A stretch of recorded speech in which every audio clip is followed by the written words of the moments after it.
Matapos ang nakakabiglang huling eksena sa nakaraang chapter na kung saan ay sinalo ni Kindaka ang antidote na sinadyang bitawan nitong si Uzuki para mahulog mga kaibigan, ngayon na i-review na natin ang chapter 119 and 120 ng Sakamoto Days ay sa wakas masasaksihan natin ang mga sumunod na eksena matapos ang pagbagsak ni Kindaka na na-witness ni Rion, isang insidente na babago sa kapalaran ng buhay nilang lahat, na kung saan ay matutunghayan nyo sa bandang huli ng videong ito ang isang nakakabiglang pangyayari at ang matinding labanan.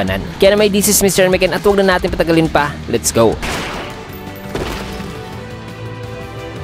Nagsimula eksena dito kay Uzuki na di makakilos mga kaibigan sa lubos na pagkabigla nang nakabulagta ngayon si Kindaka sa kanyang tabi. Nasabi dito sa isipan ni Uzuki na pinili raw ni Kindaka na magpakamatay para maprotektahan lamang siya at magamit niya mga kaibigan ang antidote. May kita naman na pinagpapawisan na sa kaba itong si Uzuki nang maya-maya pa'y nilapitan na siya ni Rion, kung saan ay di naman kumilos dito si Uzuki sa paglapit ni Rion. Nasabi naman ni Rion na sinadya mo bang hinulog ang antidote na yun para na nagsasalita pa si Rion ay mabilis naman siyang inatake ni Uzuki gamit ang kakaiba nitong armas mga kaibigan o weapon na parang kadena na naiwasan naman ni Rion. Nasabi naman ni Uzuki na lumayo ka. Tanong naman ni Rion na ano ba yung armas na yan, na kung saan ay inatake na naman siya ni Uzuki, subalit nagawa ni Nagumo mablock ang ataking yan habang si Sakamoto naman ay kinuha na si Kindaka. May kita naman si Uzuki na nakatingin lang sa kanila at umalis na. Di naman nakapagsalita si Nagumo habang si Sakamoto ay pilit na ginigising si Kindaka at sini-CPR, subalit unresponsive pa rin si Kindaka. Kaya tinanong naman ni Nagumo si Rion sa kung ano raw nangyari dito kanina. Sagot naman ni Rion na nakita niya raw na kusa rong binitawan ni Uzuki ang antidote na nagresulta daw sa pagkamatay ni Kindaka nung sinalo raw nito ang antidote. Nasagot naman ni Nagumo na ibig mo bang sabihin na pinatay ni Uzuki si Kindaka? Para saan? Kung kaya't sinabihan na ni Rion sina Sakamoto at Nagumo na wikang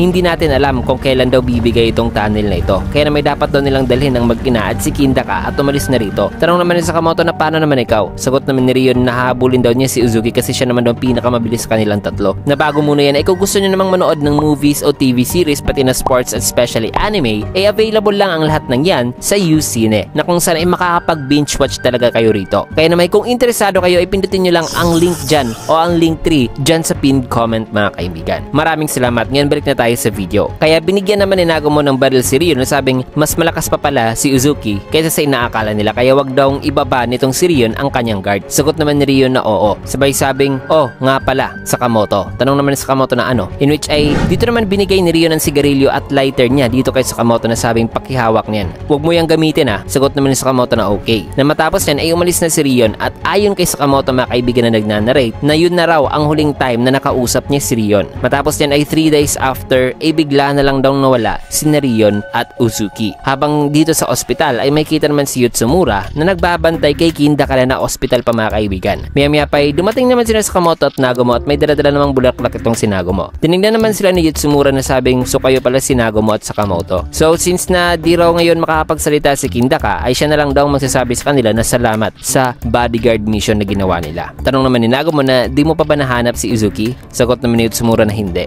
Kaya sinabihan naman siya ni Nagumo na ano, yun na lang? Hahayaan mo na lang ba ang taong pumatay sa leader ng JAA Special Forces na makawala at malaya? Nasagot naman ni Yotsumura na wala raw silang sapat na ebidensya na siyang magpapatunay na pinatay daw talaga ni kay Uzuki si Kindaka. Kasi ang resulta daw sa test ni Kindaka ay nag-i-indicate lang na ang buong katawan nito ay puno lamang ng lason na wala naman daw itong mga sugat sa labas. Sagot naman ni Nagumo na sinadyadong hinulog ni Uzuki ang antidote na yon. At yan daw ang sabi ng kanyang kaibigan. Natugon naman ni Yotsumura na ang kaibigan yung ang lokasyon ay di na ma-locate.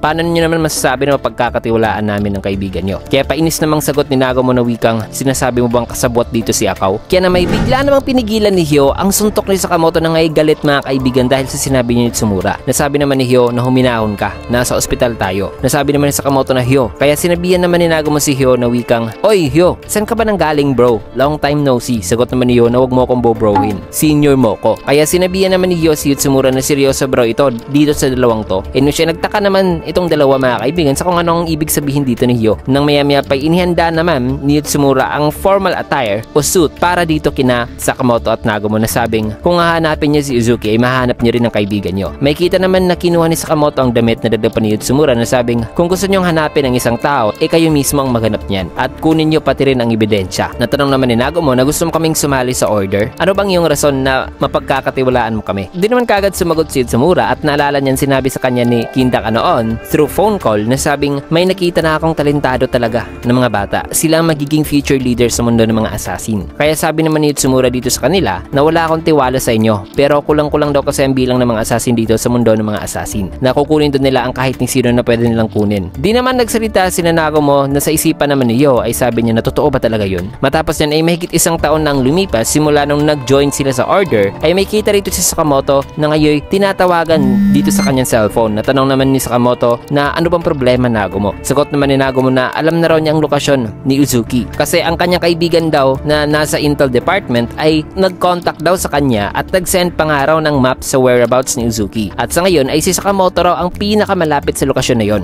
Nasabi naman ni Sakamoto na sige, pupunta na ako dun. Pupuntahan niya na raw ang lokasyon. Sabi naman ni Nagumo ng wikang Sakamoto, huwag mo siyang patayin hanggat sa di mo pa alam kung nasan si Akaw. Kaya na may dito na kumilos si Sakamoto at nagpunta siya dito sa isang abandoned building. Na sa kanyang pagpasok ay may bumati naman sa kanya na sabing long time no see, Sakamoto. At ang bumati ay walang iba kundi si Uzuki mga kaibigan na nakatayo lang na dito sa kanyang likuran ay may kita itong si Rion Akaw na nakahandusay na. At dito naman sa POV ni Sakamoto mga kaibigan ay may kita niya talaga na it appears na si Uzuki ang pumatay dito kay Rion. At baka sa mukha ni Sakamoto ang pagkagulat na sabing Akaw. Nasabi naman ni Uzuki na patay na siya Sakamoto. Sabay tingin kay Sakamoto na wikang pinatay ko siya. Mga salitang nagpabigla kay Sakamoto. Matapos yan ay pinakita naman ang isang flashback ni Rion na kausap niya si Sakamoto dito na sabing anong gagawin mo pagkatapos ng graduation? Ha? Di mo pa alam? Alam ko na nga ba eh. Sige na nga, ganito na lang. Tayong tatlo ay magsisimula ng assassin business. Ako ang magmamayari ng 50% tas tigti 25% naman kayo ni Nagumo. May problema ka ba dyan? Alam mo naman na hindi ikaw yung CEO material. Na mas ano ka, mas na nagsasalita pa si Rion sa flashback na yan ay balik dito sa nakakabiglang eksena ay may kita si Sakamoto na nakatayo habang si Uzuki ay nagsasalita na sabing siya raw talaga ang pumatay kay Rion. Natanong naman ni Sakamoto na bakit pinatay mo si Akaw. Sagot naman ni Uzuki na kahit sabihin ko pa sa iyo ay hindi naman daw ito magpapabago sa sitwasyon. Di naman nagsalita si Sakamoto na dagdag pa ni Uzuki na hanggang sa ngayon